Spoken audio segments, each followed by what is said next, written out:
Aleluya. Qué alegría, bendito sea Dios. Estamos aquí en el último día de la serie de esclavos a reyes. Bendito sea el nombre del Señor. Estamos contentos, felices, gozosos, radiantes. Bendito sea Dios, porque Dios ha sido bueno y su misericordia es para siempre. Saludos a los que se van conectando tanto en el Facebook, por este lado, aquí, como los que se han conectado por el Instagram, aquí. Bendito sea Dios. Un saludo muy especial a todos y cada uno de ustedes que se están conectando. Vamos a dar unos minutos, ¿verdad? Para que puedan conectarse de una manera muy especial. La verdad es que estamos contentos con el Señor. Dios ha sido increíble con nosotros durante todas estas transmisiones en vivo. Aprovechamos también, ¿verdad? Porque nos han hecho algunas preguntas durante este tiempo. Pastor Héctor, algunos me han preguntado, voy a ser honesto, Pastor, ¿cómo lo podemos apoyar? Queremos dar una ofrenda, qué sé yo. Bueno, hay muchas formas, pero la más como sencilla para los que tienen este tema de tarjetas es una aplicación que se llama Patreon. Usted se va allí, patreon.com/Héctor Murillo, y ahí le va a salir nuestro Patreon. Eso está en la descripción del video que vamos a tener en YouTube, nuestro canal de YouTube, Pastor Héctor Murillo. Ahí.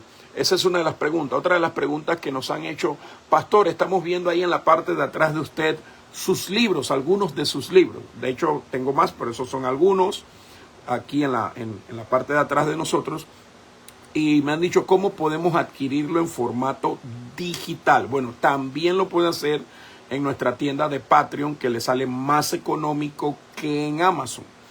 En Amazon, en formato digital, creo que están como en $9-10, una cosa así. El precio, pues al final, Amazon es el que prima sobre esas cosas. Pero acá en nuestro Patreon tenemos una tienda y usted puede descargarlo en formato digital simplemente haciéndose Patreon. ¿Qué es un Patreon? Un Patreon es un patrocinador, ¿verdad? Y que nos ayuda a seguir haciendo contenido. Bendito sea. Usted se hace Patreon y entonces tiene acceso a nuestra tienda. Nosotros a los que son Patreon o patrocinadores le damos contenido exclusivo, etcétera, etcétera, etcétera. La tercera pregunta que nos han estado haciendo es, Pastor Héctor, ¿usted no cree que sería bueno sacar un libro de esta serie de esclavos a reyes? Bueno, la verdad es que sí lo estamos considerando debido a que hemos estado ya, este es el 6º día que estamos compartiendo principios bajo ese título de esclavos a reyes, y la verdad es que nos faltaron días. O sea, aquí podríamos estar toda otra semana compartiendo. Y me han preguntado, Pastor, ¿no ha considerado sacar un libro sobre esto? Y la verdad es que sí. No le tengo fecha porque ya tenemos pendiente nuestro siguiente libro orientado en el área de emprendedurismo y finanzas cristianas, que se llama Los negocios de mi padre. Creo que ahí en la parte de atrás se ve, en la parte superior, un librito verde que tiene como una corona. Bueno, ese es nuestro primer libro de esa línea, que se llama los banqueros del reino, una generación de millonarios conforme al corazón de Dios. Ese libro lo tenemos tanto en español como en inglés, como usted lo ve allí, formato físico, y también en formato digital, ambos en Amazon. Usted lo puede adquirir directo en Amazon, y si está aquí dentro del país de Panamá, tengo algunas copias por allí, podemos ver de qué manera, ¿verdad?, hacérsela llegar, y así se ahorra hasta cierto punto parte del envío de Amazon desde Estados Unidos hasta acá, que no sé cuánto sería eso. En fin, entonces, y nos han hecho una serie de preguntas, tienen inquietudes. Algunos me dicen, Pastor, yo pensé que esta serie iba a ser sobre prosperidad y cómo avanzar. Y bueno, hasta cierto punto sí, pero hemos entendido que si el fundamento no está claro, no importa cuánta información uno comparta. Ahora, haciendo un pequeño resumen de lo que hemos hablado en estos cinco ediciones anteriores, estuvimos hablando, para no equivocarme, déjenme verlo acá en mi batería. Bendiciones, Larisa. Estoy dando oportunidad, compartan el enlace, el video, tanto en Instagram como en Facebook, en YouTube. Compártanlo por su WhatsApp para que muchos más reciban esta enseñanza del día de hoy, que sin duda alguna va a ser de mucha, pero de mucha bendición. Bueno, en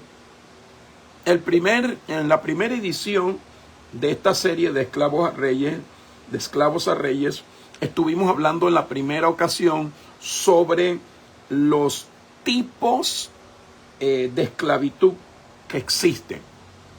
Estuvimos desarrollando ese tema. En la segunda edición estuvimos compartiendo los niveles de liberación. Luego de ello, en la tercera edición estuvimos hablando sobre la morfología de un reino, ¿verdad? Porque no podemos avanzar de esclavos a reyes si primero no somos liberados, y llegamos a ese punto donde se ve la morfología de un reino.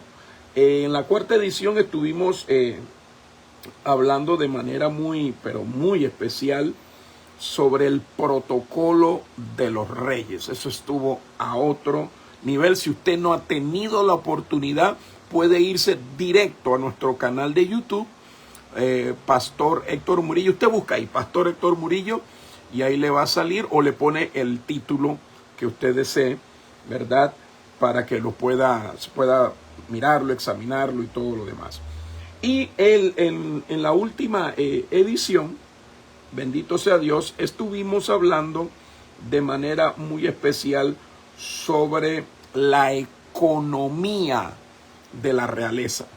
Eso estuvo demasiado tremendo, y bendito sea Dios, nos gozamos mucho en ese sentido. Pero el día de hoy en esta última entrega, vamos a estar hablando bajo el título Rey de Reyes. Y para eso quiero abocarme a la palabra de Dios ahí en el libro de Apocalipsis, para empezar con un texto bíblico. Apocalipsis capítulo 17, bendito sea Dios, habla,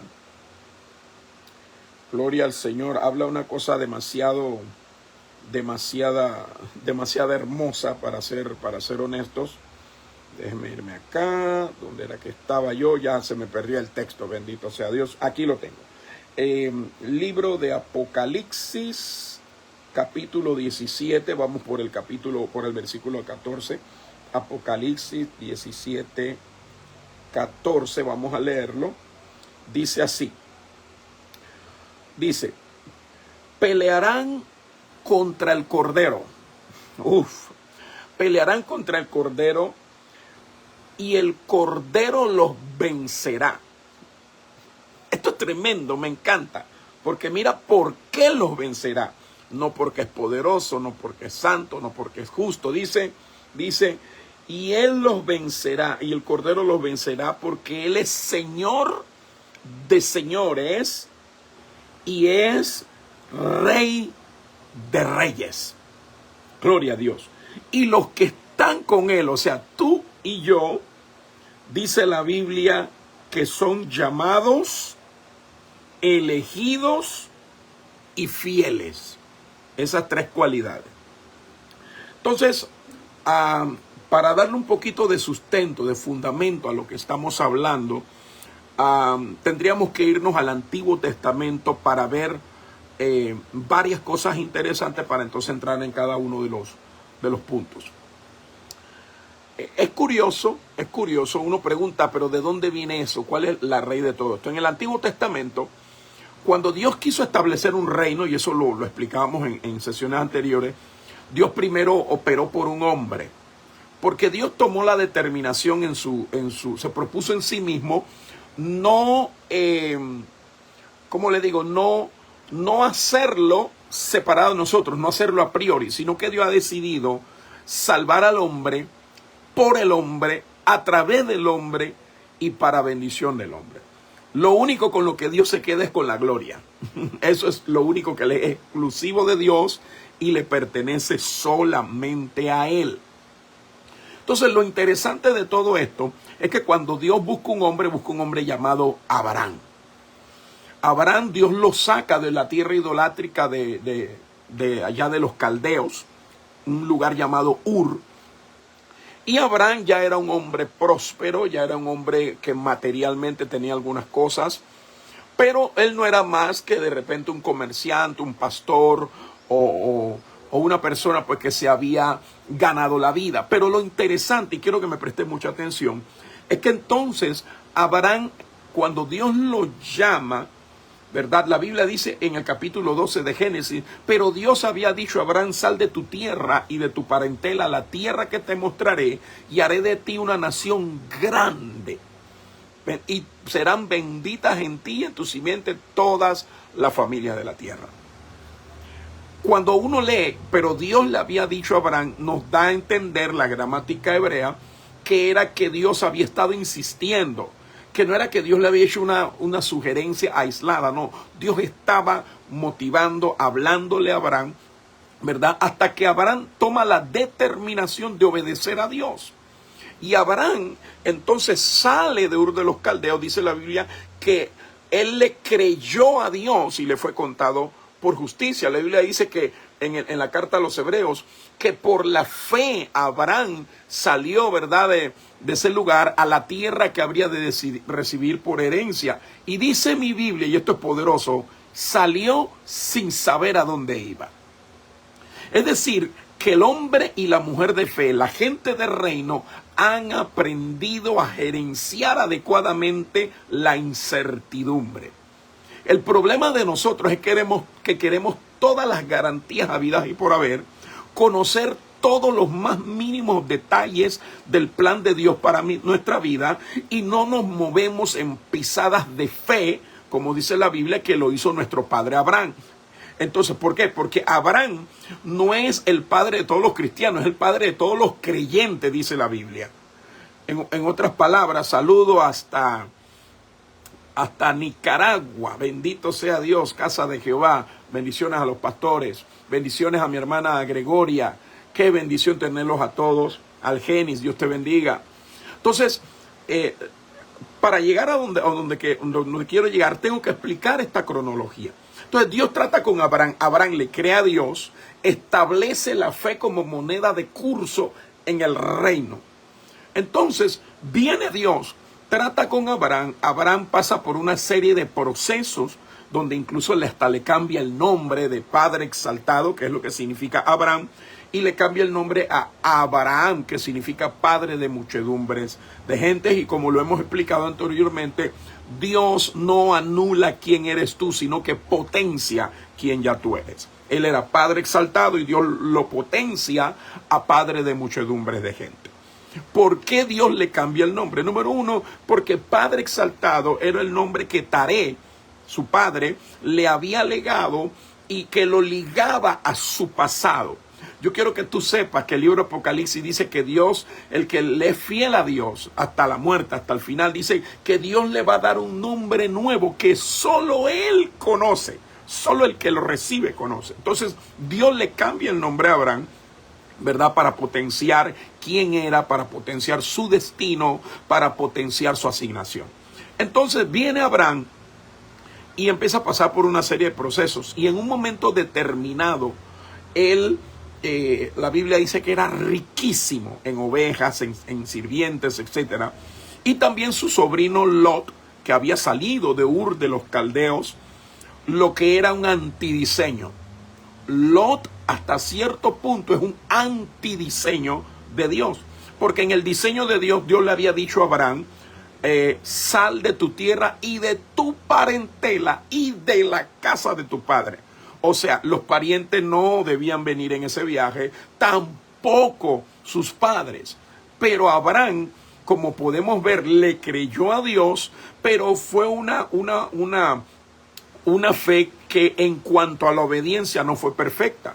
Porque en el diseño genuino de Dios, era sin sus padres y sin su parentela. Y que resulta que sale, Abraham dice, con todo lo que tenía, con su esposa, pero también con sus padres y también con Lot, su sobrino. Y no es hasta que muere su padre Taré, creo que fue por allá, por Aram, por un lugar geográfico allí, que entonces él puede llegar al lugar que habría de recibir por herencia, como lo dice la carta a los hebreos. Entonces, nota que el plan de Dios no se empieza a acelerar en la vida de Abraham hasta que Abraham se desliga de su tierra, número 1, número 2, de sus padres y número 3, de su parentela, Lot. Entonces Dios permite el conflicto entre los pastores de Abraham y de Lot, y entonces Abraham dice, no hay para qué peleemos, no debemos pelear, tú escoge donde quieres. Y la Biblia nos enseña que por supuesto que Lot escogió la mejor parte y se fue hacia los llanos de Sodoma. Y a Abraham Dios entonces le reconfirma la bendición y le dice, no te preocupes, Abraham, yo la promesa te la hice a ti, no a Lot. Ni tu papá, ni tu mamá, ni tu sobrino estaban incluidos en la promesa. Ahora que él ya se fue, levanta la mirada y paséala, porque todo te lo daré a ti, a lo ancho, a todo lo ancho que puede ver tu mirada, todo te lo voy a entregar a ti y a tu descendencia. En otras palabras, y aquí hay una revelación fuerte, hay lugares que tienen que salir de nuestra vida para que el plan de Dios se pueda cumplir. Por ejemplo, el pueblo de Israel salió de Egipto, pero Egipto no salió de ellos. Y toda esa generación terminó siendo rebelde y pereciendo en el desierto. Entonces el problema de mucha gente, que ellos salieron del gueto, pero el gueto no ha salido de ellos. En otras palabras, hay lugares, oh bendito sea Dios, que nos quieren mantener cautivos a ellos. Y la Biblia nos enseña en el Nuevo Testamento que en una ocasión, para Jesús sanar a un ciego, lo tuvo que sacar del pueblo donde estaba. Qué tremendo. A veces Dios nos tiene que mover hasta geográficamente en algunas ocasiones para que nuestra mente, no es el lugar físico el problema es que el lugar se nos ha metido en el alma y controla nuestras aspiraciones, nuestros sueños, nuestras meditaciones y aún nuestras decisiones y todo y nuestro diseño de vida. Entonces Lot era un antidiseño. Entonces, cuando es hasta que sale de la tierra, ¿verdad? Número 1. Número 2, cuando muere Taré, la casa de su padre, o sea, sus padres, estaba bajo una cobertura idolátrica. Y no hay cosa más terrible que estar bajo una mala cobertura. Ay, Dios mío, ¿para qué entrar en este tema? Y tercero, él tenía que dice, y sal de tu parentela. O sea, todo lo que ligaba a Abraham, a su pasado, tenía que ser quitado de en medio para que la visión de Dios para su vida, recuerde que ya lo dijimos en el libro de, en el Antiguo Testamento, en el Pentateuco se revela cuál es la visión de Dios para la nación judía. Dice, vosotros me seréis un reino de sacerdotes y gente santa. Entonces, cuando Dios establece esto no dejaba de lado a Abraham, que es con quien se inicia toda la nación judía. Entonces, cuando él no cae en esa trampa, y mira, te tengo que decir algo, no permitas que tu pasado secuestre tu futuro. Sí, mira, la Biblia dice, cuando digas que los tiempos de antes fueron mejores, no hablarás con sabiduría. Lo mejor está por venir, mi hermano. Tu mejor temporada está a la vuelta de la esquina. Y uno está todavía, ay, yo me acuerdo cuando yo trabajaba en tal lugar y ganaba tanta plata. Ay, yo me acuerdo que en los tiempos de antes, hace como 1000 años, la gente sí buscaba a Dios. ¿Y qué pasó ahora? Entonces, muchas veces nosotros, sin darnos cuenta, estamos ligados a lugares, a estructuras, a personas, a parientes que no nos dejan que se desate el plan de nuestra vida. Habiendo dicho esto, Abraham llega un momento cuando ya todo esto ocurre. Recuerde, ya no estaban estos 3 elementos que frenaban el plan de Dios en la vida de Abraham para convertirlo, para transmitirle las 3 oficinas que el Rey de Reyes manifestó a la postre. Dice que cuando esto ocurre, la Biblia nos enseña que Lot, que se había ido a vivir a Sodoma, había un conflicto entre 5 reyes contra 4 reyes. el lado perdedor incluía al rey de Sodoma. Y se llevaron cautivos a todos, incluido a Lot, el sobrino de Abraham. Y uno pudiera haber pensado, pero espérate, si Lot era un antidiseño, ¿por qué él va a rescatarlo? Todo era plan de Dios. Abraham no estaba obligado a ir a rescatar a Lot. Pero lo interesante es que el Espíritu Santo hace que se escriba, dice Lot, su pariente. O sea, cuando ellos se separan por causa de los conflictos entre los pastores de Lot y los pastores de Abraham, desde ese punto ya la Biblia no llama a Lot sobrino de Abraham, le llama su pariente. Uf, esto es poderoso. Es decir, que los lazos que los unían ya no existían. Ya no había conexión espiritual. Sin embargo, desde el punto de vista filial, desde el punto de vista de familia, sí todavía él podía tomar la decisión de apoyarle o no. Y bendito Dios, Abraham era un hombre justo, un hombre de fe, y dice, ¿sabes qué? Yo voy a ir a rescatar a mi sobrino. Y cuando en el plan de Dios, ya él no era sobrino, era simplemente pariente. Era el antidiseño. Sal de la casa de tu padre, sal de tu parentela. Entonces, él va y dice que reúne a 300 más o menos hombres. Habla con dos amigos de él, Escol y Manré, y los siervos o los sirvientes de su casa. Junta ese equipo y vence a toda esa confederación de reyes. Mira, yo te voy a decir una cosa. Para ir a pelear una guerra contra 4 o 5 reyes, tú tienes o que estar muy loco, o ser muy tonto, estar más de la cabeza, o tener una fe fuera de lo normal. En el caso de Abraham fue la fe lo que lo motivó para ir. Y la Escritura nos enseña, bendito sea Dios, que Abraham cayó a ellos de noche, los vence, los vence, y entonces puede de una manera muy especial abordar esta gran liberación. Es realmente impresionante cuando yo lo pienso. Eso se encuentra, esa guerra ocurrió en Génesis capítulo 14. Entonces, dice que eran Kedorlaomer, rey de Elam, Tidal, rey de Goín, Anrafel, rey de Sinar, Arioc, rey del Elazar. Eran 4 reyes, Kedorlaomer, Tidal, Anrafel y Arioc. Y eran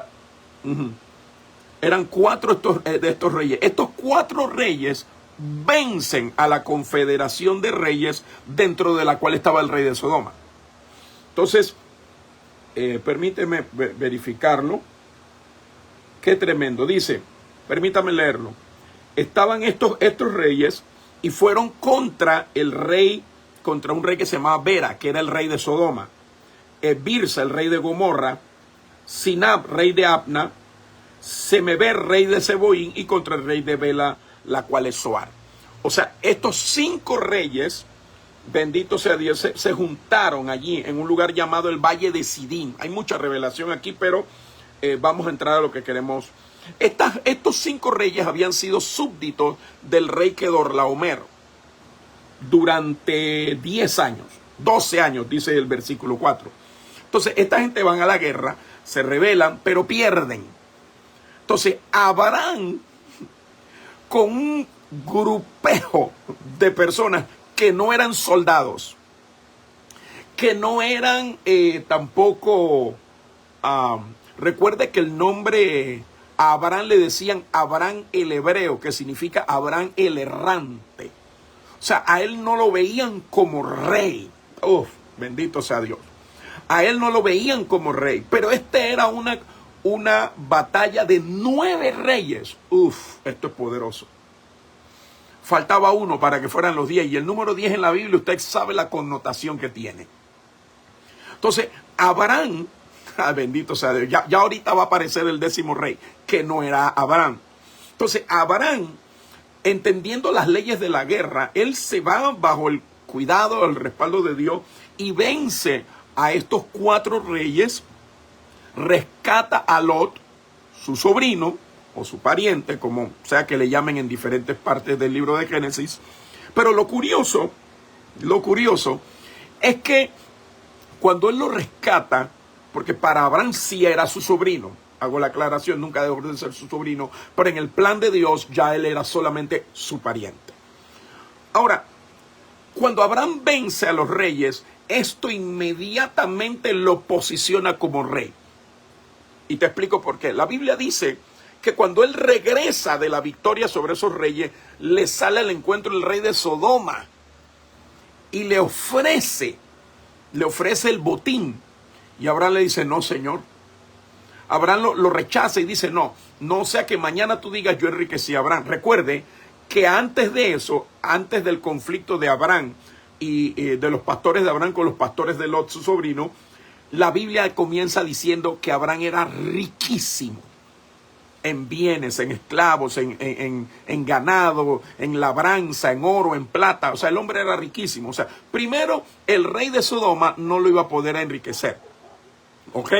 Segundo, él lo rechaza porque el rey de Sodoma, que si tú repartías botín con alguien, tú recibías parte de la gloria de esa batalla.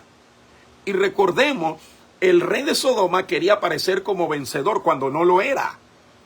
Abraham lo rescata, no por causa de él, sino por causa de su sobrino Lot. Pero lo maravilloso de esto es que según las leyes que se manejaban en el cercano oriente, esa área de Mesopotamia, si tú vencías reyes, tú te quedabas con lo que conquistabas. En otras palabras, Abraham se quedaba con las 4 coronas de esos reyes. De hecho, cuando tú vencías a unos reyes, tú los traías prisioneros, se ponían delante de ti y tú le quitabas la corona, las colocabas al lado de tu trono y les ponías el pie en el cuello.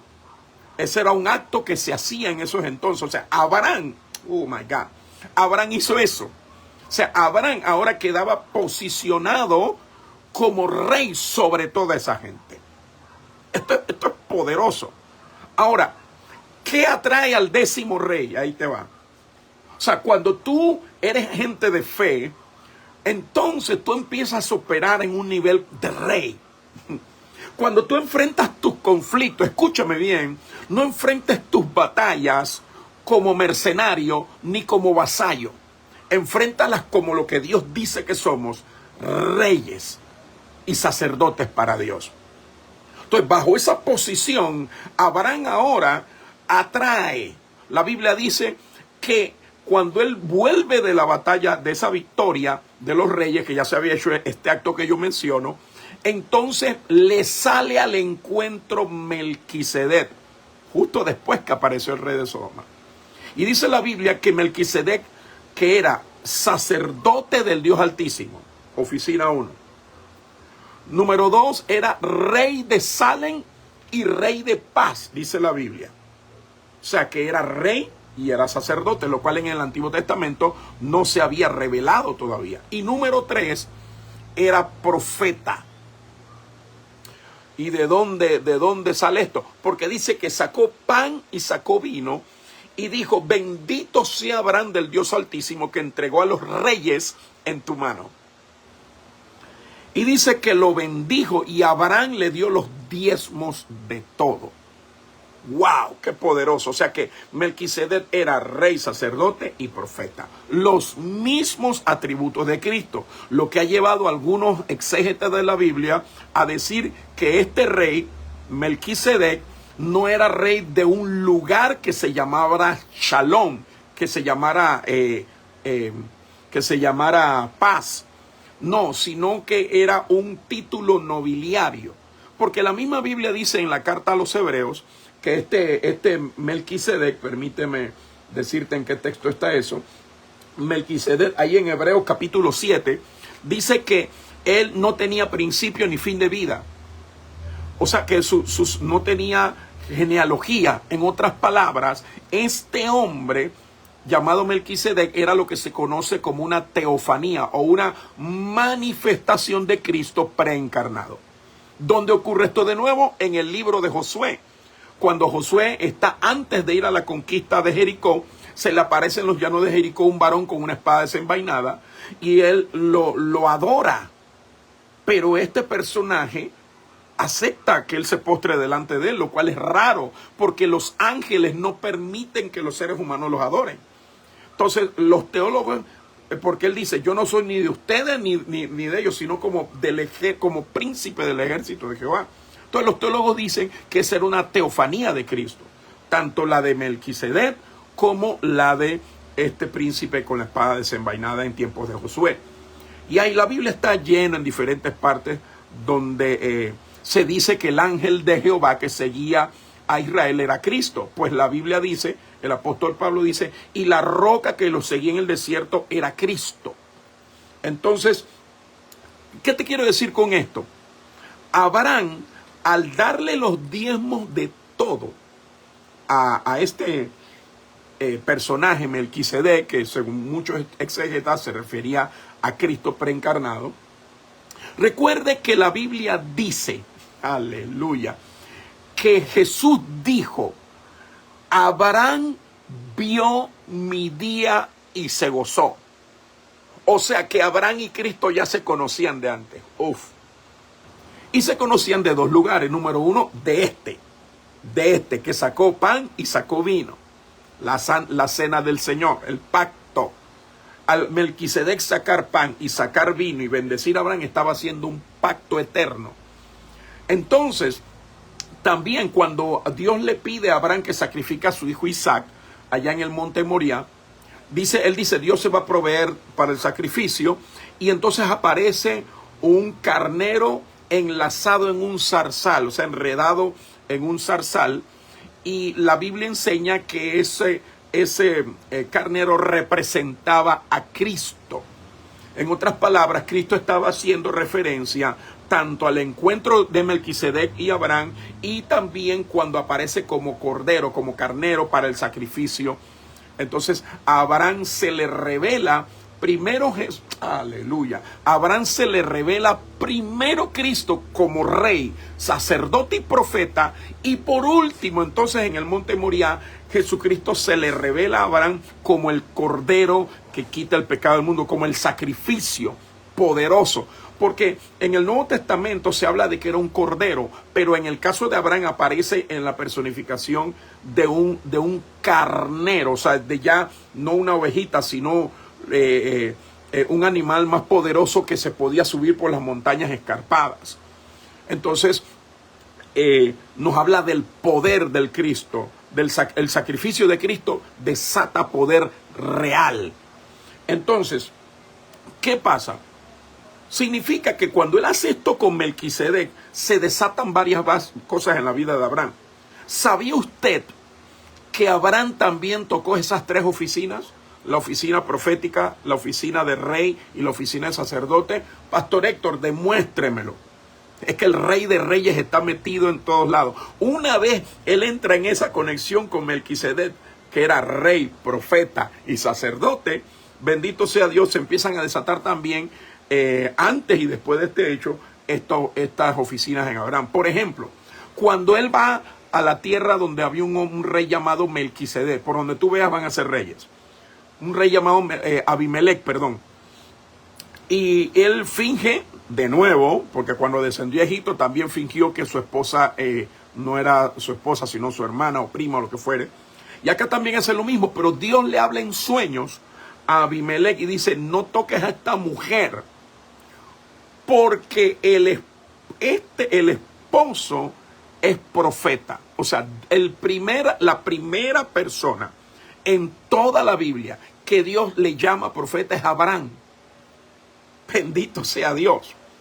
Eso está allí en el libro de Génesis. O sea, Dios le dice, ¿por qué es profeta? Y él va a orar para que el vientre, porque en la tierra de Abimelec todas las mujeres tenían el vientre cerrado. Y Dios le dice, no toques a la esposa, a esta mujer, porque tiene esposo, y el esposo de ella es profeta. Y él va a orar por ti, y el vientre de todas tus tu parentela, de todo tu reino, se va a abrir. Y así fue. Entonces, Abraham toca la oficina profética. Primero que nadie, quiero que sepa. Número 2, toca la oficina sacerdotal. ¿Qué hacían los sacerdotes antes del ministerio levítico? Y durante el sacrificio, durante el tiempo de los levitas, ¿qué hacía el sumo sacerdote? Intercedía por el pueblo ante Dios. Ofrecía sacrificios y todo eso por el pueblo. Abraham también intercede por Sodoma. Recuerde que después de este encuentro con Melquisedec, no crea que Lot recapacitó, cambió y no, siguió viviendo en Sodoma, siguió allí. Y entonces, cuando Dios decide destruir Sodoma y Gomorra, la Biblia enseña que Abraham intercede por Sodoma y dice, si hubieran 50 justos, ¿la perdonaría? Dios dice, sí, la perdonaría. Si hubieran 40, 30, hasta que llega a 10. Pero no había ni siquiera 10, porque la Biblia dice en el Nuevo Testamento que Lot atormentaba su alma justa viendo la conducta nefasta de la gente que vivían allí en Sodoma. Entonces, la Biblia nos enseña eso. Entonces, ¿qué pasa? Abraham entonces intercede por toda una ciudad, por todo un reino perverso, así como ahorita para nosotros los cristianos, Cristo está a la diestra del Padre intercediendo por la iglesia. En tercer lugar, Abraham también, al conquistar a esos reyes, como ya lo explicamos, él queda en una posición sobre 4 reyes. La Biblia no ahonda en detalles de qué ocurrió con estos 4 reyes o qué cosas le vinieron a Abraham como consecuencia de haber libertado a los 5 reyes que estaban bajo el dominio de este rey llamado Kedorlaomer. Lo que sí es que la Biblia nos está enseñando unos códigos, unos principios de cómo Cristo, el Rey de Reyes, el Señor de Señores, ya empieza a irse mostrando en la historia y soltándonos los principios a través de los cuales debemos vivir. Primer principio, no vayas a tus conquistas, no vayas a tus batallas con mentalidad de vasallo, sino con mentalidad de rey. Abraham, aunque eran poca gente, o sea, imagínate, cuatro ejércitos contra él, y el hombre vence, y vence en un tiempo corto. Las guerras entre reyes que se sublevaban sobre otros reyes demoraban a veces años, y él en una noche. Y yo tengo una palabra de Dios, si la quieres recibir, y es que lo que te pudiese tomar toda una vida de esfuerzo en una sola noche, en la presencia de Dios, Dios puede hacer el milagro. Lo que te puede tocar toda una vida de esfuerzo en una noche de favor, en una noche de amores con el Eterno, puede producir los resultados que no te han producido por tanto tiempo. Por eso que usted ve que los que son reyes no andan tan estresados por causa de cómo voy a pagar la electricidad. No, porque ellos operan no como vasallos, ellos operan desde una plataforma de reyes. Tus conquistas, tus batallas, avanza hacia ellas con gente fiel, los nacidos en tu casa. A veces nosotros caemos en el error, bendito sea Dios, que caían algunos reyes impíos de Israel, que lo que hacían era que contrataban sicarios o soldados a sueldo cuando no podían defenderse, cuando lo que tenían que hacer era tirarse en la presencia de Dios para caer sobre sus enemigos de noche y tener una gran victoria de parte de Dios. Nosotros no necesitamos contratar mercenarios espirituales para que peleen nuestras batallas. Yo no sé a quién le estoy hablando en esta hora, pero Dios me manda a decirte, deja de contratar mercenarios espirituales, como esos que andan a veces, al igual como estoy yo aquí ahora, están en redes sociales y están buscando cómo no, yo voy a ser tu profeta privado, yo voy a ser tu no sé qué privado. No. Tenga mucho cuidado porque puedes estar frente a un mercenario espiritual. Y Dios no nos ha llamado a ser mercenarios espirituales, sino a manejarnos en integridad y santidad. Ahora, aquí estamos viendo que todo esto que pasa con Abraham lo mete en esas tres oficinas: la oficina de profeta, la oficina de rey y la oficina de sacerdote. Más adelante, las generaciones siguen avanzando, llega a formarse la nación judía, ¿verdad? Que era la visión de Dios: vosotros me seréis un reino de sacerdotes y gente santa. Entonces, la escritura nos muestra algunas aristas que son bien importantes, y quería compartirte todo esto para que puedas comprender lo que vamos a estar hablando acerca de nuestro Señor Jesucristo en cuanto a esto. Mire, si nosotros nos vamos allí en el libro Apocalipsis 17:14, donde dice: pelearán contra el Cordero y el Cordero los vencerá, porque Él es Señor de señores y Rey de reyes, y los que están con Él son llamados, elegidos y fieles. Para nosotros operar bajo esa unción regia, llamemos, de rey, tenemos que entender que no es lo que yo tengo, sino con quién ando. No es cuánto poder o unción yo tengo, no. Es de quién camino, con quién ando. ¿Con quién ando? Dice: y los que están con Él son, número uno, llamados. Dios no quiere voluntarios, Dios tiene sus llamados. Ten paciencia, a alguien le estoy hablando, ten paciencia. El llamado te quema por dentro, pero ten paciencia. Número uno, los llamados. Segundo, los elegidos. La Biblia enseña que muchos son los llamados, pero pocos los elegidos o los escogidos. Y por último, los fieles.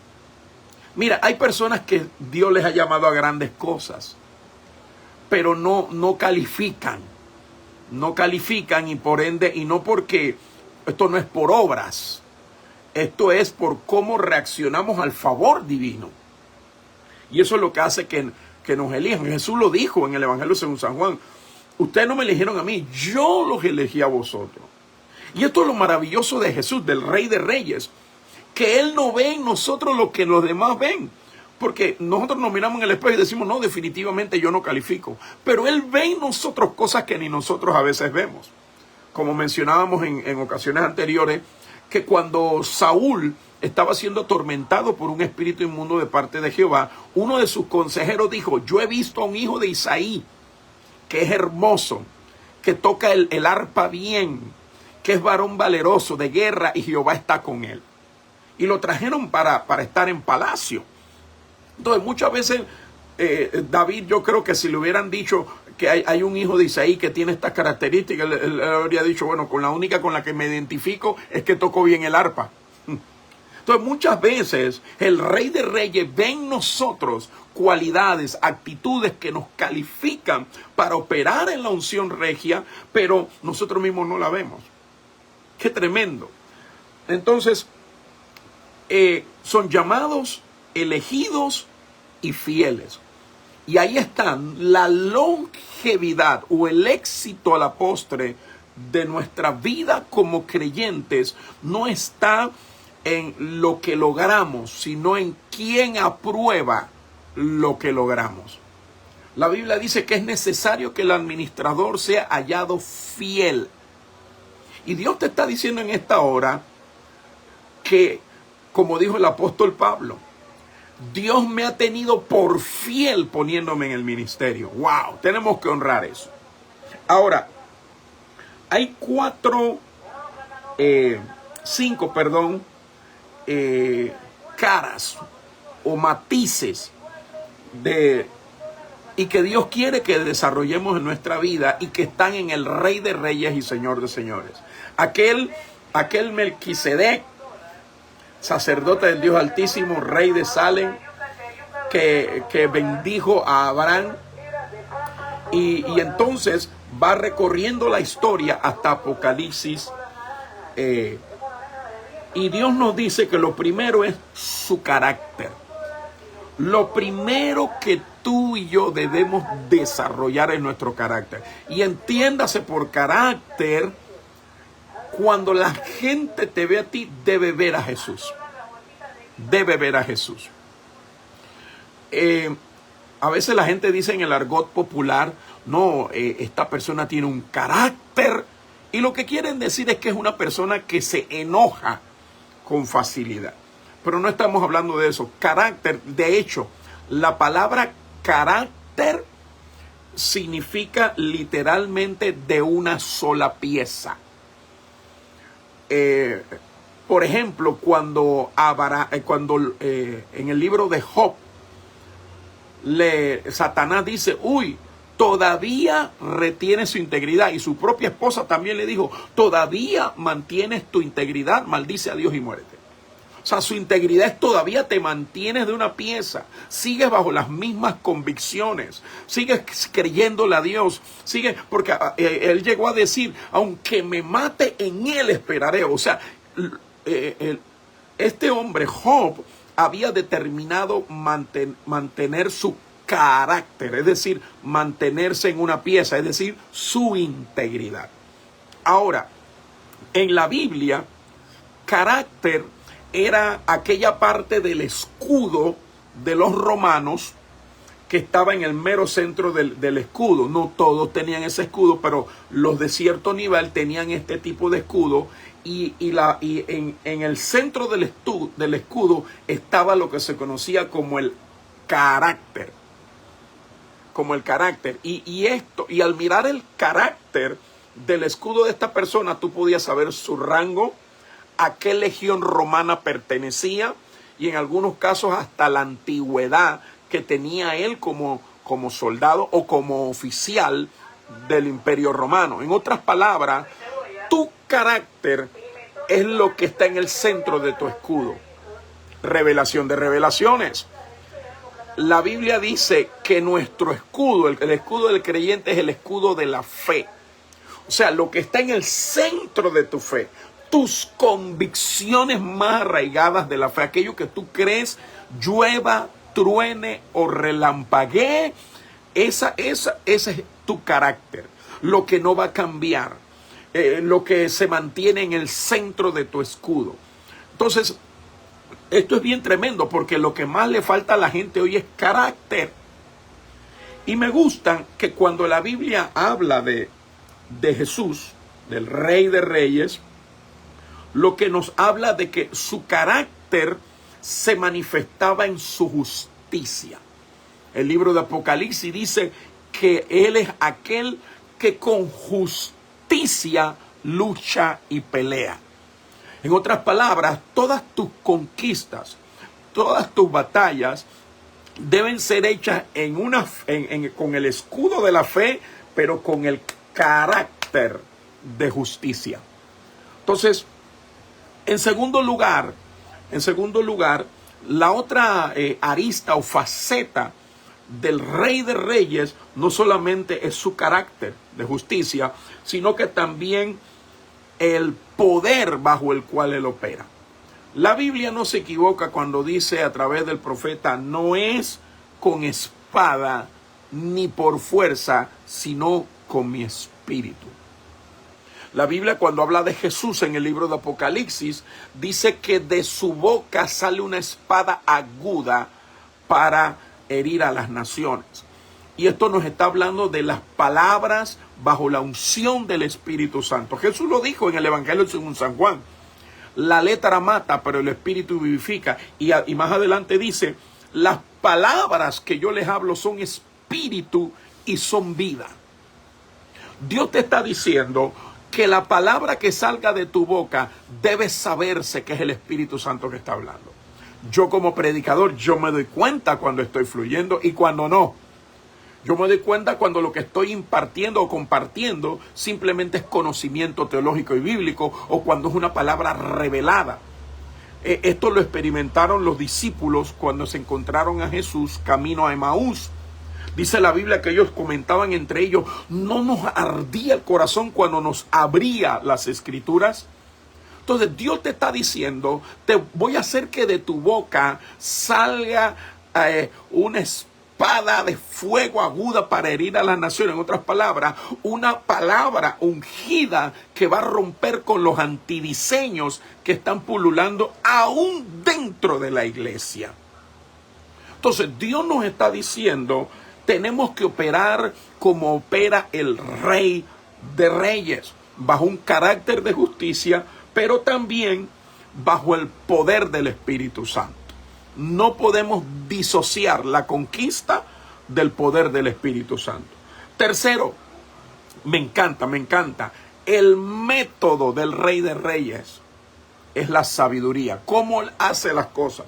Por supuesto, lo hace con amor, pero si usted nota, cuando se habla de Jesús allí en el libro de Apocalipsis, ya no se le llama Cordero, aleluya, pero ese Cordero es Rey de Reyes. En otras palabras, su mansedumbre, su sometimiento a la voluntad del Padre es lo que le da ese poder regio.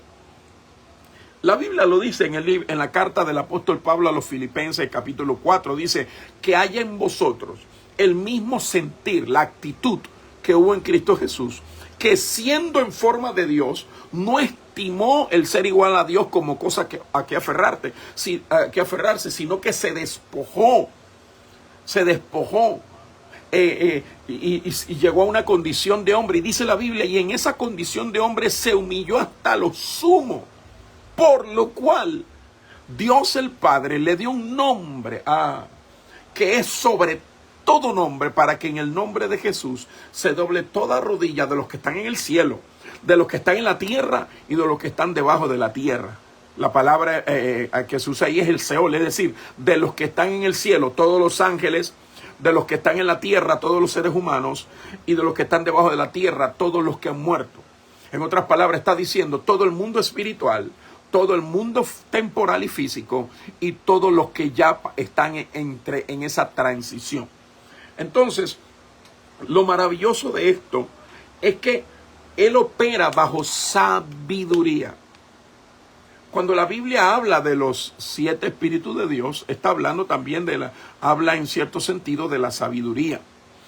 Mire, y la Biblia dice que un hombre, aunque no era rico, dice que con su sabiduría libró a toda una ciudad. Entonces la Biblia por eso nos dice, si vas a invertir en algo, invierte en adquirir sabiduría. ¿Qué es sabiduría?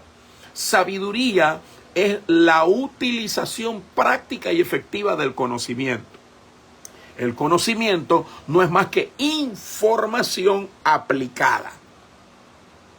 Pero no es hacerlo, sino cómo lo hago. Por eso decimos que el método del Rey de Reyes es sabiduría. Por eso es que usted ve que hay personas que dicen, no, así se hace. Y tú haces igualito, de igual forma, idéntico como ellos, pero no tiene los mismos resultados. Porque lo que tú aplicaste fue conocimiento, pero no sabiduría.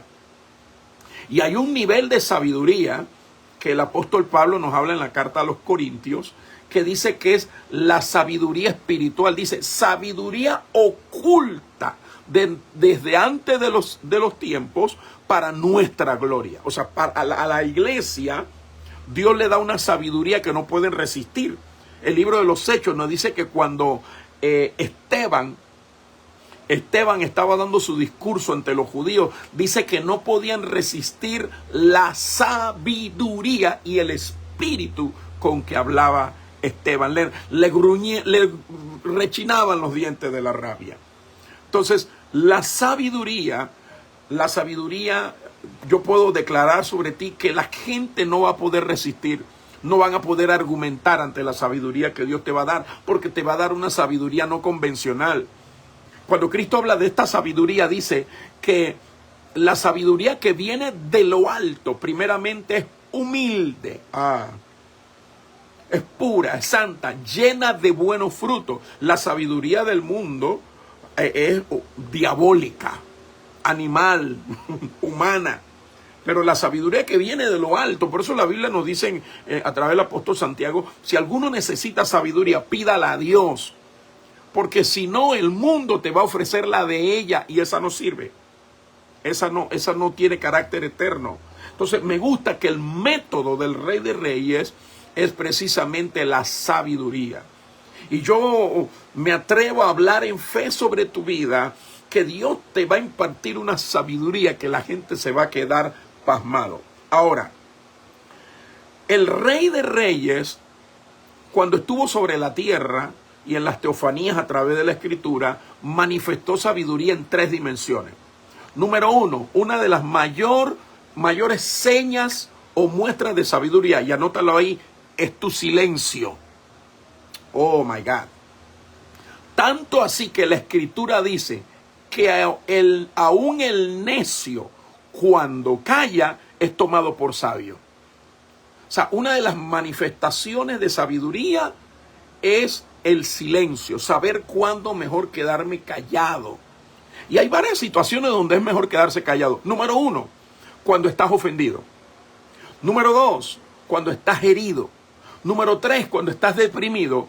Y número 4, cuando estás impaciente. Mejor quédate callado. Porque quizás lo que hablemos no vamos a poder recoger las palabras que hablemos y no vamos a hablar con sabiduría. Entonces, una de las marcas del método de la sabiduría del Rey de Reyes, que es nuestro ejemplo a seguir, es el silencio. En el caso de Jesús, dice que le llevaron a una mujer, aleluya, tomada en el mismo acto de adulterio. Qué interesante, solo le llevaron a la mujer, al hombre no. Y dice que él dibujaba. Y le decían, ¿tú qué dices? ¿Qué dices? A esta mujer la acabamos de agarrar en el mero acto del adulterio. Y uno dice, oye, pero qué pervertidos. Si la estaban viendo, ¿por qué no evitaron que pecara? No, esperaron hasta que estuviera pecando para entonces entrar. Pervertidos todos esos tipos. Pero bueno, el punto es que la llevan donde Jesús y ellos para ver qué decía él. Y él dibujaba en el suelo. O sea, su silencio los ponía, los enardecía.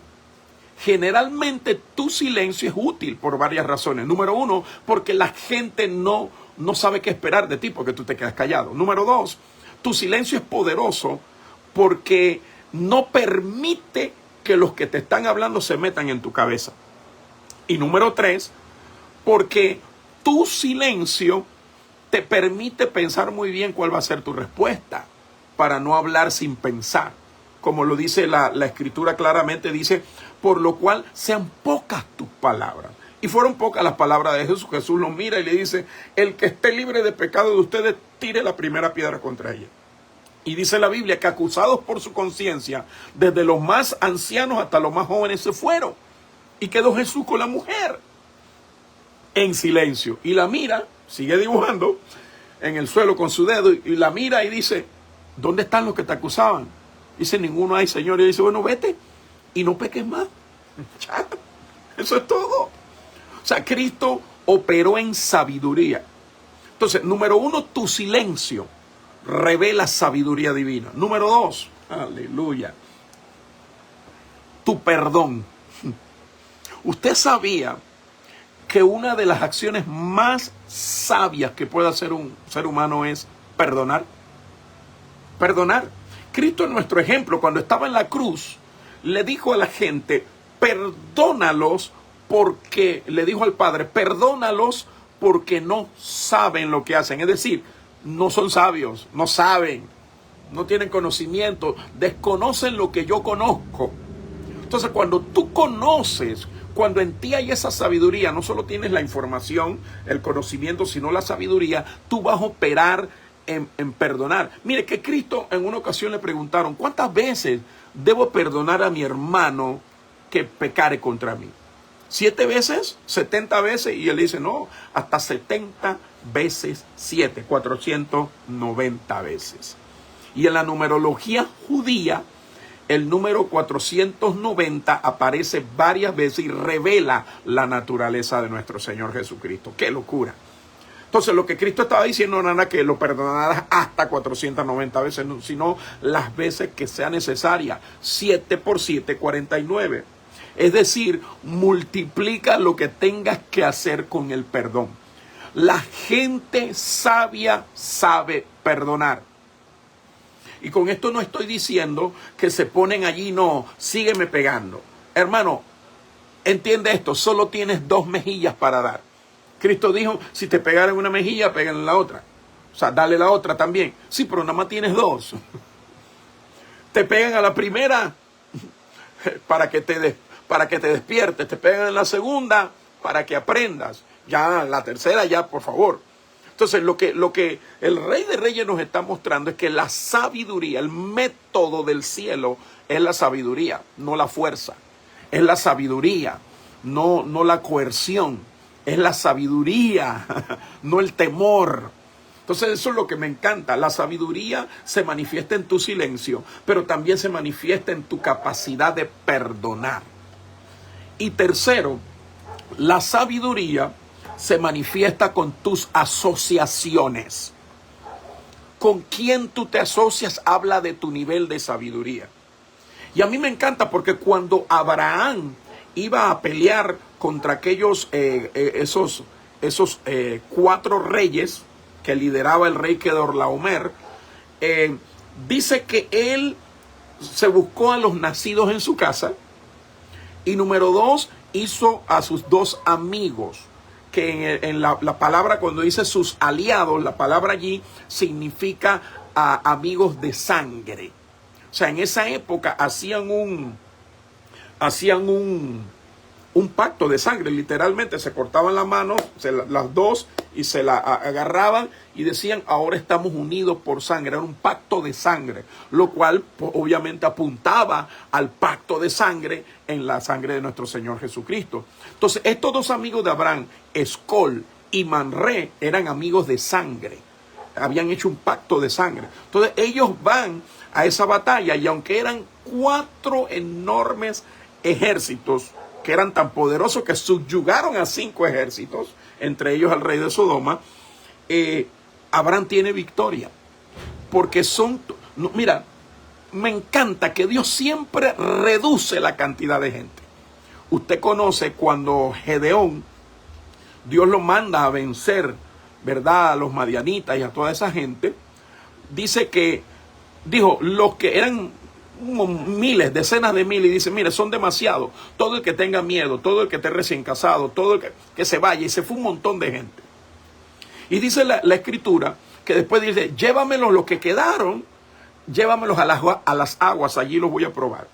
Y dice que los que bebieran solo con una mano y se llevaban el agua a la boca, esos calificaban. Los que se ponían, apoyaban las 2 manos en la tierra y bebían el agua directo a la boca, estas personas no calificaban. Y solo quedaron 300 personas. Y con esos 300 Dios le dio la victoria. En otras palabras, Dios te está diciendo a ti, líder espiritual, pastor, apóstol, evangelista, empresario cristiano, no importa el alcance o dimensión de tu liderazgo, Dios te está diciendo, no es la cantidad de gente, es la relación que tú tengas con esa gente. En el mundo empresarial se dice que the riches are in the niches, o sea que la riqueza está en los nichos de mercado, en los grupos homogéneos de personas, que tú te especialices en un grupo específico. Pero lo interesante es que bíblicamente siempre Dios reduce el número de personas para los propósitos más elevados. Esto tengo que repetirlo. Dios reduce el círculo en la misma dimensión de importancia de lo que se quiere lograr a través de tu vida o ministerio. Entonces, tus relaciones hablan de tu grado de sabiduría. ¿Sabe? Abraham tuvo esa gran victoria no por la cantidad de gente que tuvo, sino por la gente con la que fue a la batalla. Tú tienes que ver muy bien con qué gente tú vas a la batalla. Lo lógico, Abraham era un hombre riquísimo. Entonces dice, wow, yo tengo mucho dinero, yo puedo contratar mercenarios, puedo contratar a los etíopes, puedo contratar a otras personas, a los egipcios. Habían mercenarios, pero por bastante en esa época, ejércitos enteros, que de hecho, en un momento reyes de Israel, que hicieron lo malo delante de Jehová, contrataron mercenarios. Pero como lo dije y lo reitero, no necesitamos contratar mercenarios espirituales para que peleen nuestra batalla. Nosotros tenemos nuestra gente. Que son poquitos. Los de Abraham eran poquitos, pero él era un hombre de fe y había formado gente en esa fe y estaba conectado con gente de fe. Entonces a veces nosotros decimos, no hombre, me voy a conectar con ese ministerio o con tal ministerio porque es un ministerio muy, muy, muy, muy grande y así yo voy a lograr mucho. No necesariamente, no necesariamente. Entonces tus conexiones hablan de tu sabiduría. A veces una conexión con un mendigo produce más gloria en el reino que una conexión con multitud de millonarios. Mire, yo he aprendido algo en este caminar en Dios, que para operar en esa metodología de sabiduría, yo tengo que ser muy estratégico en mis asociaciones, con quién yo entro en pacto, bajo quién yo me pongo, a quienes les abro mi corazón, a quienes les desnudo mi humanidad, a quienes puedo yo contarle mis luchas, mis tentaciones, mis debilidades. Eso no es a todo el mundo. Muchos creyentes lo ponen todo en redes sociales. No, Señor, no haga eso, porque no está operando en la unción regia, en la unción del Rey de Reyes. Él operaba bajo una metodología de sabiduría. La pregunta que te hago: ¿cómo manifiestas tú tu sabiduría? ¿Cómo manejas tu silencio? ¿Cómo manejas el perdón? ¿Cómo manejas tus asociaciones? ¿Eres inestable en tus asociaciones? ¿Tus relaciones tienden a no durar, a no ser sólidas? Hay que trabajar en eso. ¿Con quién te estás asociando? Yo siempre lo he dicho, la calidad de tu cobertura determina el alcance de tu visión. Punto. Entonces Dios nos está diciendo en esta hora que uno de la metodología que utiliza el Rey de Reyes es precisamente la sabiduría. Número cuatro, ¿cuál es la influencia del Rey de Reyes? Obviamente es una influencia de carácter global. Hace muchos años yo llegué a una iglesia de Oklahoma y me gustó mucho el eslogan de esa iglesia. Decía, una iglesia local con una visión mundial o global. Y me gustó porque un conferencista americano de negocios decía, don't allow your small business make you small-minded. En español sería, no permitas que tu pequeño negocio desarrolle en ti una mentalidad pequeña. Entonces, tú puedes pensar en grande aunque empieces en pequeño. Y eso es lo que me encanta. El Rey de Reyes, cuando entró a la temporalidad, al mundo material, entró en el vientre de una virgen y nació no en un palacio. Hubiera sido muy estratégico que Jesús naciera en el palacio de Herodes, ¿quién quita? O que naciera en el templo, ¿quién quita? O que los dolores le hubieran dado a María justo cuando iba al templo. Pero no, fue en un pesebre, porque no había lugar para ellos en el mesón. Pero aquí hay una enseñanza tremenda, y anótalo. Nada que empieza en Dios empieza grande. Olvídate, nada. Léete la Biblia desde el libro de Génesis hasta Apocalipsis. Nada empieza en grande, todo empieza en pequeño. Pero adivina qué, no se queda de ese tamaño. No se queda de ese tamaño. Por eso es importante que nosotros entendamos que la influencia, mire, Abraham no tenía un ejército muy grande, pero mire cuántos reinos logró derrotar. Dios te está diciendo en esta hora, tu influencia va mucho más allá. Es más, la Biblia dice que cuando Abraham le dio los diezmos al sacerdote Melquisedec, dice, en Abraham diezmó Leví, que recibe después los diezmos. En otras palabras, tú estás influenciando en gente que todavía no ha nacido. Por eso hay que guardarse en santidad para Dios. Por eso no hay que desmayar en la fe. Porque anota esto, muchos más serán bendecidos por tu éxito que por tu fracaso. Te lo voy a repetir. Triunfa, porque muchos más serán bendecidos por tu éxito que por tu fracaso. Entonces, la influencia del Rey de Reyes es de índole global y eterno. Eterno. En otras palabras, y esto es lo último que quiero platicarte, Lo que tú haces, quiero que sepas, está llegando a más gente de la que tú crees. Está llegando a más gente de lo que tú crees. Tú no tienes idea lo que Dios puede hacer. Por eso yo animo a todo pastor, a todo ministro, a todo creyente que cree que tiene una palabra de parte de Dios que dar, que la comparta en todas las redes sociales si puede, aunque la gente te malinterprete y piense que tú quieres viralizarte o no sé qué, o que se burlen de ti y digan, ay, mira, nadie se le conectó. No, tú no sabes lo que Dios puede hacer. Tú no sabes lo que puede Dios hacer. Yo recuerdo en mi caso particular, cuando vino la mal llamada pandemia, mi hija seguía por redes sociales a una psicóloga y ella decía consejos para cómo enfrentar la pandemia del famoso del COVID en ese entonces.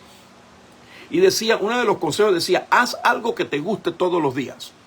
Y yo le tomé la palabra a esa psicóloga, que a través, pues mi hijo fue la que me lo platicó. Yo, ¿sabes qué? Yo amo hablar la palabra de Dios. Así que empecé a conectarme por Facebook, que era lo único que sabía yo hacer. A las 11 de la mañana, lo hice el primer día, no se conectó nadie. Lo hice el segundo día, nadie se conectó. Yo ni miraba eso. ¿Por qué? Porque yo veía qué feliz me sentía yo haciéndolo. De verdad que me hacía bien. Y yo lo seguía haciendo y de repente empezaban a conectar personas de Guatemala, de Nicaragua, de Estados Unidos, de Europa, hasta de Islas Canarias y del Ecuador, de Argentina. Y tiempo después yo hice un evento online que se llamaba Chofar, es nuestro evento profético que se hace todos los años. Lo hicimos virtual por causa del encierro y tuvimos a 5 países, ministros de 5 países compartiendo y llegamos a tener miles de personas conectadas de más de 14 países. Entonces, ¿qué te quiero decir yo con esto? Nada que empieza en Dios se queda, oído, no se queda pequeño, tiende a crecer. Y número 2, no se queda local. Yo quiero que tú sepas que tú no tienes una iglesia local, pastor. Tú no tienes una iglesia local, tú tienes una iglesia global. Así tú nunca hayas transmitido por redes sociales o no pretendas nunca hacerlo, no importa, tú haz lo que Dios te ha mandado a hacer, pero el carácter de tu liderazgo, de tu influencia, es igual que la de que el Rey de Reyes nos ha legado. Mira, nosotros, la Biblia dice que somos reyes y sacerdotes. Dice la Biblia, vosotros sois linaje escogido, real sacerdocio, nación santa, pueblo adquirido por Dios. ¿Para qué? ¿Cuál es nuestra asignación? Dice, para dar a conocer las virtudes de aquel que nos llamó de las tinieblas a su luz admirable. En otras palabras, tú y yo tenemos una asignación, decirle al mundo cuán grande es nuestro Dios, decirle al mundo que con Él todo se puede, decirle al mundo, a todos, a todo el que tú puedas, decirle, si lo que tú haces es mandar un texto por WhatsApp, hágalo. Si lo que usted hace es repartir volantes en un semáforo, en una esquina, hágalo, porque usted está operando en la unción regia. Usted está operando bajo la cobertura, bajo el poder, bajo la sabiduría, bajo el carácter, bajo el método y bajo la influencia del Rey de Reyes.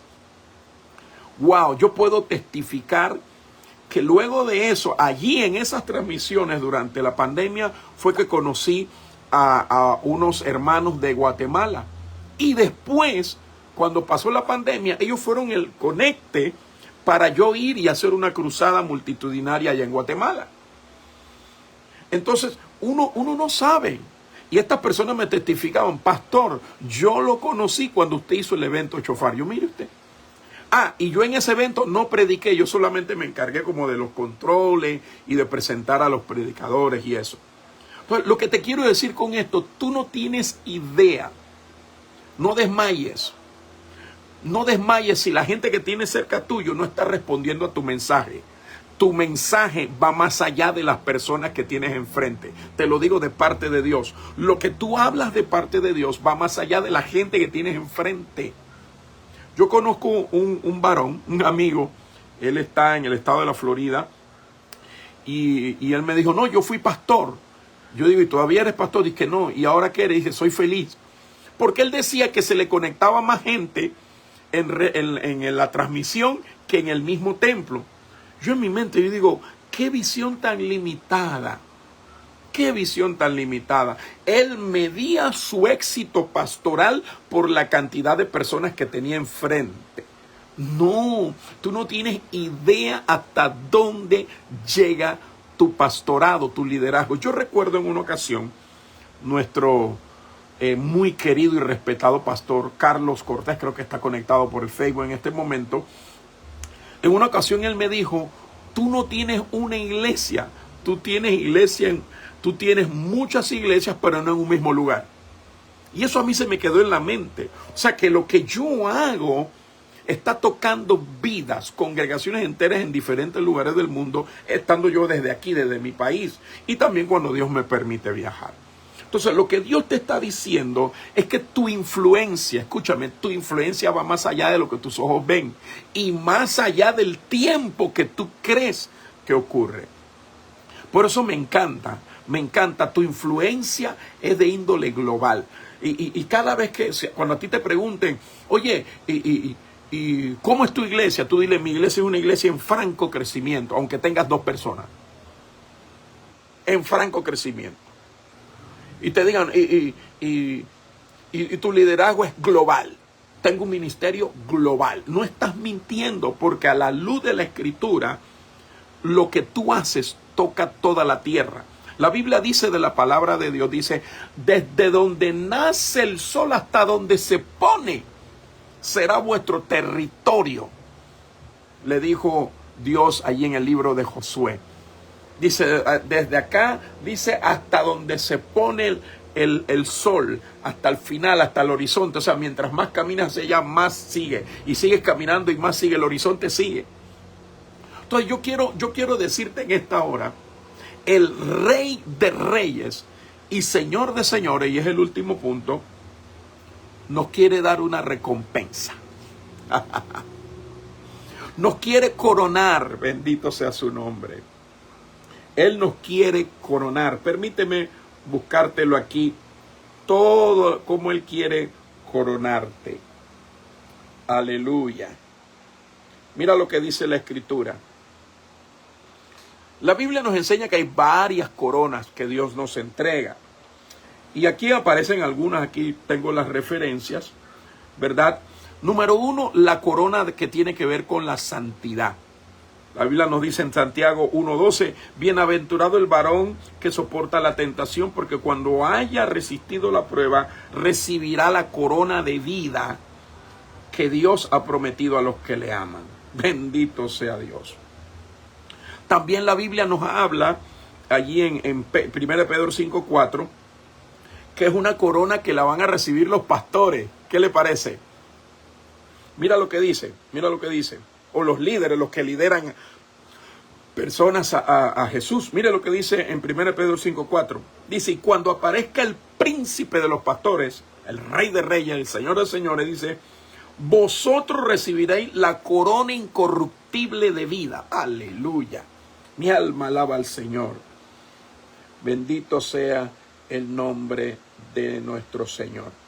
Entonces, también la Biblia nos habla de la corona de justicia. En 2 de Timoteo 4:8 dice, por lo demás me está guardada la corona de justicia, la cual me dará el Señor juez justos en aquel día, y no solo a mí, sino también a los que amamos su venida. Bendito sea el Señor. Ahora, hay una corona que es una corona para nosotros los que tenemos hijos espirituales. Dice Filipenses 4:1, así que hermanos míos, amados, deseados, gozo y corona mía, está firmes en el Señor, amados. Bendito sea Dios, qué bueno es Dios. Por eso en Apocalipsis 3:11, Él nos llama, Él nos conmina, Él nos anima, nos impulsa y nos dice, hey, he aquí yo vengo pronto. Retén lo que tienes para que ninguno tome tu corona. Bendito sea Dios. Entonces, Dios nos está diciendo en esta hora que Él nos quiere coronar. Ahora, en el Antiguo Testamento nos habla de aquella corona que nos dice que Dios nos corona de favores y misericordia de igual manera. Cada una de estas coronas es una revelación del favor y la gracia de Cristo sobre nuestras vidas. Pero quiero concluir diciéndote lo siguiente y permíteme volver aquí a la nota que tengo. ¿Cuál es el final? Al final de todo esto, Él nos va a recompensar. Él nos va a recompensar y nosotros, en reacción a las recompensas y la fidelidad del Señor, haremos como los 24 ancianos en el libro de Apocalipsis, que dice que toman sus coronas y las tiran delante del altar donde está el Cordero de Dios, el Rey de Reyes y Señor de Señores. Ahora, en el original en que se escribió, cuando dice que los 24 ancianos tiran sus coronas, no da a entender que tiran 24 coronas, una por cada anciano, no. El aorismo de la Biblia nos habla de que cada uno de esos 24 ancianos tiene varias coronas. Así como Abraham, el padre de la fe, venció a 4 reyes en los tiempos del rey Kedorlaomer, esas coronas le quedaron para él porque él los venció. Entonces, cada corona representa una victoria. Cada victoria que Dios te ha dado en cualquier área. En cualquier área. Por ejemplo, si por alguna razón el pecado te dominó, pero tú te rebelaste y venciste sobre el pecado, ahí está una corona. Que si tú te mostraste justo, operaste en justicia, ahí está otra corona. Entonces, cuando habla de los 24 ancianos que tiran sus coronas, cada uno de ellos tiene varias coronas. De hecho, por eso la Biblia habla del imperio sempiterno, o sea, que no tiene fin. Porque cuando tú eras rey y tenías varios reinos bajo tu reinado, como ocurría en el Nuevo Testamento, en el caso de Herodes se le llamaba Herodes el tetrarca. Es decir, que él tenía 3 reinos bajo su cuidado. Pero cuando ya tú tenías muchos reinos, ya no se hablaba de reino o de reino, sino de imperio. Y por eso la Biblia, cuando habla de Jesús, dice: a Él sea la gloria y el imperio por los siglos de los siglos. Ese es el nivel más elevado en esta serie de esclavos a reyes. La Biblia dice que reinaremos sobre la tierra con Jesús. Y lo que estamos haciendo, operando bajo la unción de rey, bajo la unción de sacerdote, bajo la unción de profeta, nos está preparando para reinar con Cristo. Vamos a agarrar nuestras coronas, oh my God, y las vamos a tirar a sus pies, porque sabemos que todo lo que hayamos logrado en la vida o más allá ha sido por Él y para Él. Entonces, Pastor Héctor, se le está olvidando la 4ª oficina. Bueno, en el caso de Jesús, solamente Jesús pudo operar en la 4ª oficina, que es la de sacrificio. Por eso es que el texto con el que iniciamos allí en el libro de Apocalipsis nos dice que pelearán contra el Cordero y el Cordero los vencerá. Recuerde, en Jesús está el rey, el sacerdote y el profeta. Pero solo Él es el Cordero. Y allí en el libro de Génesis, cuando Dios le pide a Isaac en sacrificio, era para revelarle el sacrificio de Cristo. Isaac es tipo de Cristo. El carnero que apareció enredado en un zarzal, tipo de Cristo. Porque en Cristo Él es el sacrificio perfecto. ¡Wow! No solamente es el sacerdote que oficia el sacrificio, sino que es el sacrificio, como lo dice la carta a los Hebreos, que Cristo, por el Espíritu Eterno, recuerde, su poder es el Espíritu Santo, por el Espíritu Eterno se ofreció sin mancha a Dios. Entonces, estas 4 estaciones o matices del Rey de Reyes tienen que manifestarse en nosotros. Saludos a mi hermana Erika desde La Pampa, Argentina. ¡Wow! ¡Qué bendición! ¿Se da cuenta de lo que mencionábamos? Nuestra voz va mucho más allá de lo que nosotros creemos. Yo nunca he ido a La Pampa, pero he estado en Argentina, pero no he ido a La Pampa, pero el mensaje llega hasta allá. Ahora, tu final es un final, 1, eterno. Número 2, glorioso. Y número 3, que tú lo ofreces a los pies de Jesús. Así que quiero agradecerles a todos. Antes de orar, quiero agradecerles a todos por sacar de su tiempo para recibir estos códigos. Este mensaje lo vamos a subir a nuestro canal de YouTube. Toda la serie, hasta los 5 anteriores, todos están en nuestro canal de YouTube. Y este también, hoy mismo lo subimos también. Allí en la descripción de los videos, allí en YouTube, usted va a poder encontrar un obsequio que le tenemos para todos ustedes. Completamente gratis, no cobro nada antes, durante ni después de eso. Un regalo, y también si usted quiere pues apoyarnos, ahí está nuestro enlace de Patreon o los enlaces de nuestros libros, como los que usted ve aquí en la parte de atrás, que también serían de mucha bendición para usted. Así que yo quiero orar por todos aquellos que dicen: yo quiero darle toda la gloria y toda la honra al Rey de Reyes y Señor de Señores. Pelearán contra el Cordero, y el Cordero, interesante, el que los vence no es el león, el que los vence es el Cordero. ¡Wow!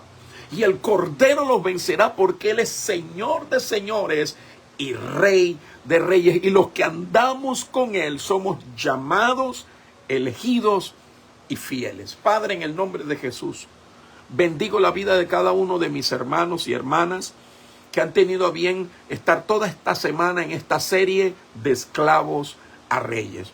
Señor, bendícelos mucho más allá. Que las palabras que hayamos compartido encuentre pepitas de oro escondidas para ellos, para que sean de bendición a sus vidas.